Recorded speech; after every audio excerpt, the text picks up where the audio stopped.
everyone, welcome back. Grandma's Handbag. I can't even believe I'm back, but thank you so much for jumping back in. Who thought I'd even be making another one of these? I definitely didn't mean to take this long. But I've been flirting with the dark side. Maybe it's all of this. Looking for the dark side of the VC. All off, metal. That's right, metal. But I've come back to the light, the golden sunlight. And I hope this doesn't mess with the proceedings here anyway. But there's definitely some dark going on with the beer. Cascade Stout. A classic old stout from Tasmania. And I'm just going to turn that down in case it's yelling over me. We can't have that, can we? Cascade Stout, 5.8%, nice, rich, smooth, really goes well with chocolate cake, believe it or not. Just a good mid-weight stout. Blowing off the last of winter with this stuff. La Dusseldorf Individuelas, their third album from 1981 is what we're listening to. And look, James Griffiths, his latest vinyl find basically said it was defeated by the inbox, and that could be my whole channel now. I mean, I've had a break. It's lovely, with all this COVID stuff, to stay within the state. Spent 2 weeks traveling around, and I hope you enjoyed a little bit of that scenery and music, unless it got blocked because of the music. But anyway, vinyl finds, I don't even know where to start. I'm almost starting with the most recent ones because I have got hundreds of stuff to show you that I've been accumulating.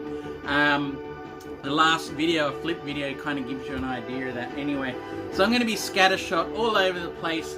There's going to be some Aussie, older Aussie stuff in there, and if you can bear with the history lesson, maybe there'll be something interesting in there for you. But the first one, couple of 7-inches, just couldn't resist these. First one here was One More Time and How Long Babies by them. So yeah, Van Morrison, 1966, Decca label, Australian press, fairly rare, $5. I did pay up a little bit for it, but I couldn't resist it. Plus it came along with this one, which is an absolute favourite of mine. Sorry, by the Easy Beats, 1966 as well. This one's a bit scratchy, but I'm going to leave you with a needle drop of this, because I reckon this song here, to me, represents the genesis of Australian rock for the next 20 years, believe it or not.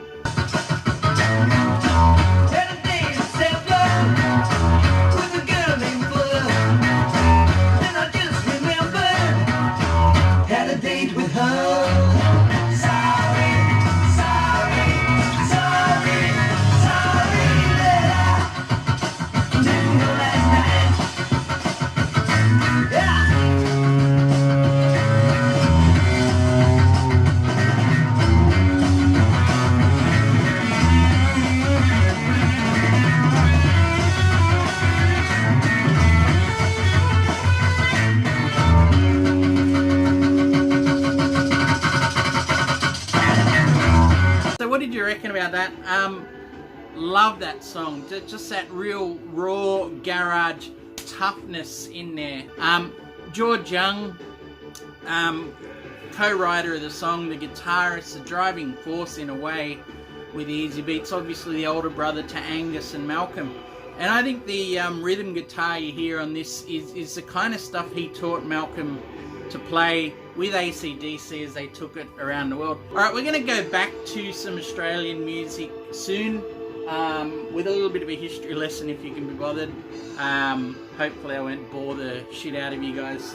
But one of the other themes of my buying of late has just been looking for quality pressings. I can go into a rant into a really shit pressing, and I'll see if I remember to do that. But had a dalliance again with Vinyl Me Please just before they upped their prices. Didn't like 2 of the 3 months that were on offer. So, well, actually, sorry, 1 of the 3, which was a John Mayer back in July or something. So I ended up swapping it for this Quality Records pressing, the double 45 of Sun House. So yeah, Quality Records press, can definitely see that there. There's the original inners that come with it. Reproduction, just beautiful, really thick, you know, tiny bit of a crease break right there. But very happy to have that come through. You know, Vinyl Me Please do some good presses and they source some good things, but some of their presses and things also are coming from GZ, you know, through in the Czech Republic, or their things around the world, which can be a kind of a mid-table pressing. So I wanted something that really sort of wowed me. And I think these next two did it. So this is the next one. I haven't listened to these guys. I just honestly have not had a lot of time to sit down with a vinyl, especially the exploratory listening that these represent. I'm out of my comfort zone a little bit with the, not so much with the Sun House. I have a CD copy of that was given to me by Blues Guy vinyl with Chris. So this is that was a welcome upgrade. But this is exploratory listening, McCoy Tyner with Sahara. So yeah, Craft Recordings press, again through Quality Records plant. And yeah, so even though I'm not familiar with this, knowing that pressing, the quality of the packaging and that's why I selected this as one of the Vinyl Me Please titles. So yeah, looking forward to at least having a beautiful listening experience before we get to the actual music itself. And again, just to show no man is an island in the BC at all, I couldn't help but jump on this. There was a great price, probably about 30 to 40% off, and I'm just getting rid of that now. So yes, it's a tone poet, Lee Morgan with the Cooker. As I said, musically, I just opened that now, just once again for the crease break. Am I saying that right? Sorry, Eric, if I'm stealing your thunder or anyone else's, and the American accent. But yeah, that lovely thick card sleeves. The pressing again, I think this is RTI from memory. So look, I don't need to say a lot about that, and I really can't musically. I'd love to come back to this and give my thoughts on it. But you know, there's a reason why people are picking these up, and for, you know, like I said, 30-40% off, couldn't avoid it any longer. Alright, record store day stuff. I've only picked up 2 or 3 things across the 3 months. Hasn't been a lot that's grabbed my attention, and I'm always too late to it anyway. But I did pay up, grab Boys Next Door, Door. Now I think some of you guys in the States were getting this for a pretty good price, 20 to 25 US, 55 Australian dollars here, which does hurt a little bit. Although I see this is on Warner, and I am hoping, I haven't checked the pressing details, but if this is done at Record Industry in the Netherlands, then I'd probably be a pretty happy fellow with that. The Boys Next Door, Door. So you've got Nick Cave, Tracy Pugh, Phil Calvert, and Mick Harvey, later the Bad Seeds, Roland S. Howard on guitar. People here know I'm a fan of Roland S. Howard, and just to prove that sort of idea, I'll show you some more Roland in a second. But yeah, very interesting album, because side 1 is pre-Roland Howard and side 2 is post-Roland Howard. Roland, yeah, just a very interesting guy. Autoluminescent, if anyone is a fan of Roland's and hasn't seen this, or anyone a fan of this album, or you know, the Birthday Party, post Boys Next Door, do check it out. There's a picture up here somewhere. But yeah, look, very interesting to hearing about songs like Shivers on here, which Roland wrote when he was 16, and wrote basically as a, almost an ironic piss take, believe it or not. So, knowing my love for this album, yes, this is the second copy I've picked up of this now, so again, it's a 2020 reissue. The reason I picked this one up, initially Steve Carlson grabbed a copy through Vinyl Me Please when I was out of that system, and that was the first US press of it, so lovely to have that. However, the Australian presses here were made by Palace in Germany, and I believe the US were United. Couldn't resist a pressing locally. Was still buying on spec. Wasn't sure it was going to be a Palace press, but it turned out to be, and in a beautiful, beautiful variant as well. So I got lucky this time. There's a etching on the back. I don't know if you can see that there, but beautiful aqua burst pressing, Palace in Germany. I forget how many this one's limited to. Are they ever really limited? But anyway. But yeah, look, very happy. I swear I'll stop buying copies of that now, except to say that, look, I found just the cover of the 2011 issue for $1. So I had to buy that as well. If this had the record in it, would be worth several $100s. Which kind of galled me when I saw this in my local haunt, kicking around for $1, literally kicking around on the ground for $1. My heart leapt and sunk just as quickly, realizing it was empty. So, yeah, Roland S. Howard,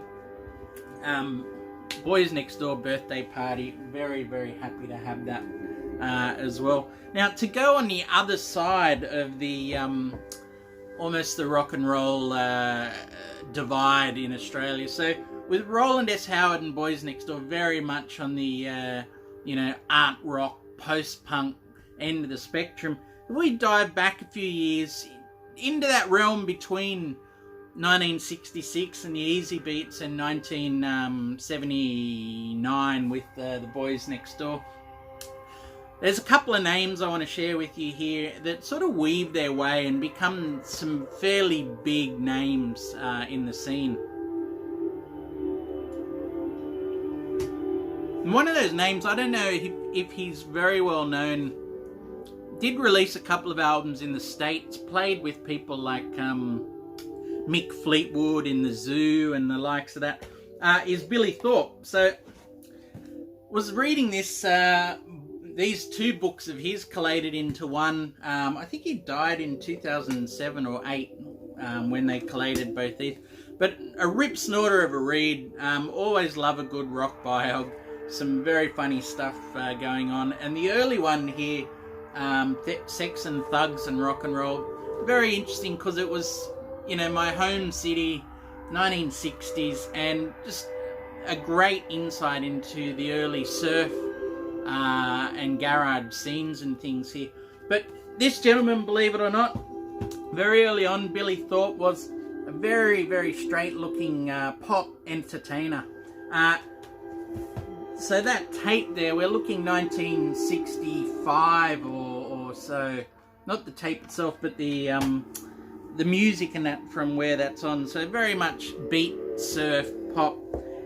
Fast forward 7 or 8 years, and he's put out this album after a real reinvention, and that's something Billy Thorpe was able to do numerous times, which he kind of had to do in Australia to stay relevant almost.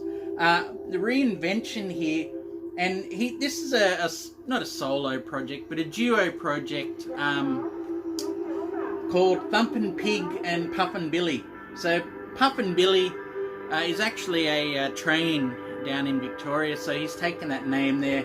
And Pig refers to Pig Morgan, Warren Morgan, who was a keyboard or a piano player.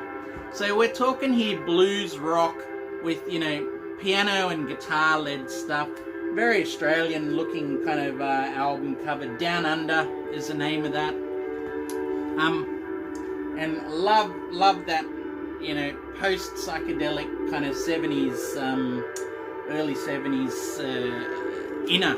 Now, Woodstock and that sort of hairy, groovy, late 60s psych and blues stuff hit Australia a little bit later on.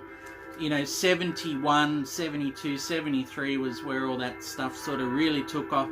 And it meshed in quite quickly with, you know, prog and things like that. This one definitely in the blues realm, though. On the Atlantic label locally, so that's not a rarity, but you see them more on Mushroom and other smaller local labels, EMI.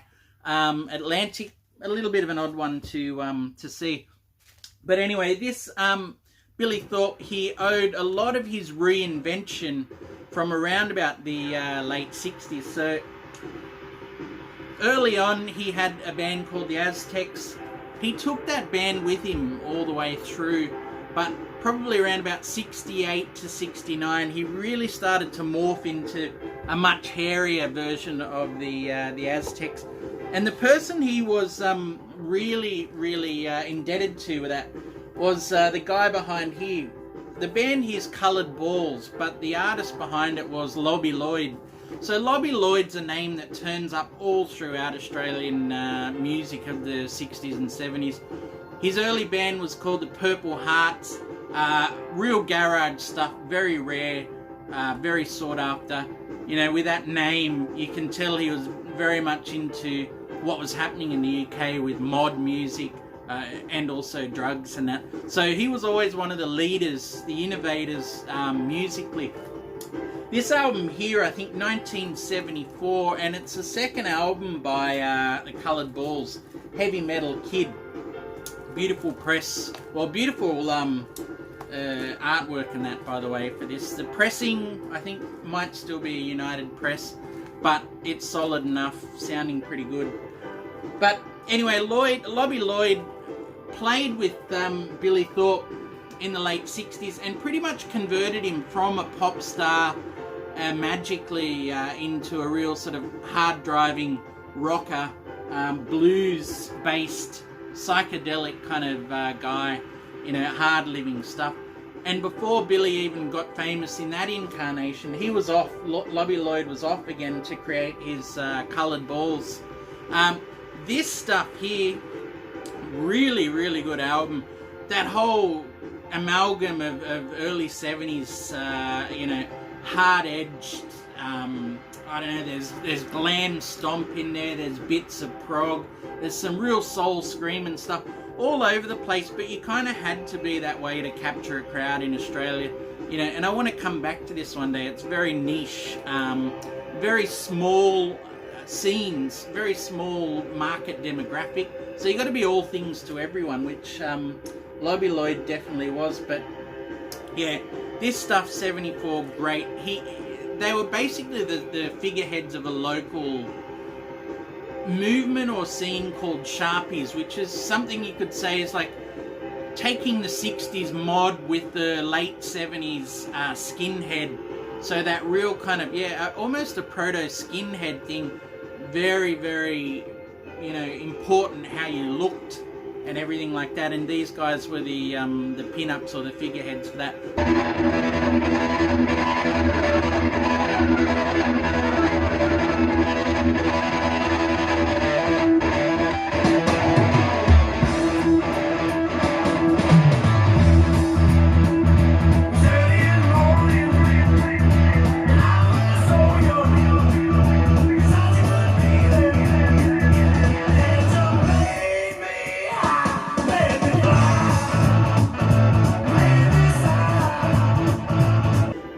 By the mid-70s, this Lobby Lloyd here, after his Coloured Balls, left to form a new band that he, or not form maybe, but he was in very early version of a band, an Australian pub rock band called Rose Tattoo, and was in there with a gentleman with who was in this band, and that person is Ian Ryland. So I've been learning and sort of, yeah, digging a little deeper into Australian rock music history. So Lobby Lloyd, Ian Ryland, in an early version of Rose Tattoo, very influential, beloved of AC/DC and on the Albert's label. They're also beloved by Guns N' Roses. I think that's where the Rose name came out. But anyway, before Rose Tattoo even had any big success, both Lobby Lloyd had gone, and Ian Ryland, who was a bass player and wrote their biggest early track called Bad Boy for Love. Ian Ryland turned up in this band. So as a fairly experienced person, he was in there with two young guys. So this is X with Exasperation. So when all you American folk talk about your X out of Los Angeles, I'm always thinking, what about X out of Sydney, Australia? This is quite a cult album. You know, it's definitely influenced by punk. It's got that kind of a bit of the sneer of Lydon. It's got that kind of bark and yelp of Joe Strummer in there, and just a real heavy pub rock punk attack. You know, three-piece. The drums very, very simple. So I'm hearing a lot of those punk influences. Just that Stooges simplicity as well. You know, the bass playing is really everything is really simple, but you know, very direct. Whole album put down in 3.5 hours, and you just get that feeling throughout all of this, and that's, I think, why it's had its vitality and freshness through 40 years now. This is a 40th anniversary pressing. Sadly, locally pressed, and I don't know. I'm going to leave you with a sample. Have a look at this. I think it's off-center. I think it's warped, and it shits me off. Well, you're alright by me, but I don't need no place in your family tree. I'm so trying, babe.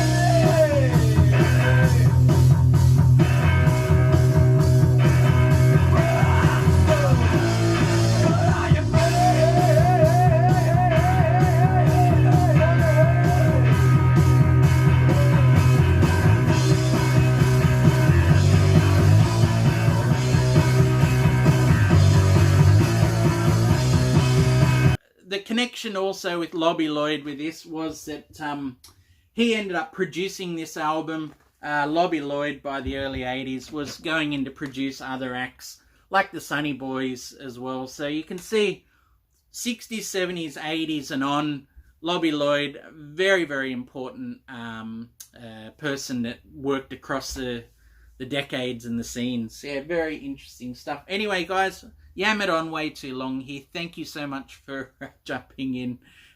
Really appreciate it. New subscribers. I don't know how I picked up new subscribers since putting a video up for 5 weeks. But thank you. Welcome in. Really appreciate it. And for all the old names and faces dropping back in, appreciate it even more. Never ever take you guys for granted. At least I hope I don't. And if I do, you, yeah, put a rocket up me. Cheers, everyone. Take care. Bye-bye.